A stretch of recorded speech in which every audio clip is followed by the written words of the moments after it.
Hey friends, welcome back to the channel. I know it's been a while, but I promise you guys I have tons of YouTube video coming your way, so stay tuned. So today's video is a very short video. I'm going to show you up close how I styled my coffee table for fall.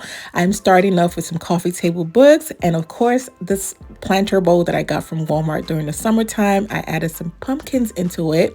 And then one of my favorite finds are these pillar candle holders, and guess where it's from, guys?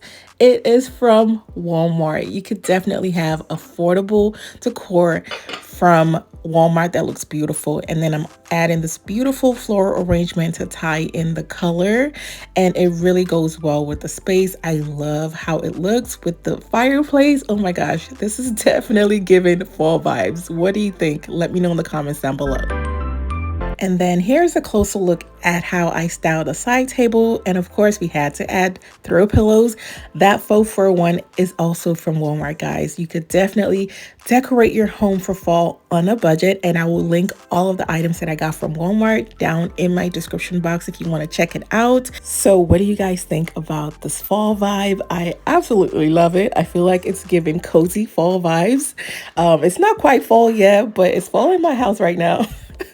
I love the cozy fall vibe. I went for a neutral vibe and kept it very simple because sometimes less is more. If you're decorating your home for fall, I hope this inspired you, and please don't forget to give this video a thumbs up. It will help out my channel. And if you're new here, welcome. My name is Moji. I will be sharing decorating videos, styling videos, cleaning videos, all sorts of videos coming your way. Thank you so much for watching, and I will catch you guys in the next one. Bye.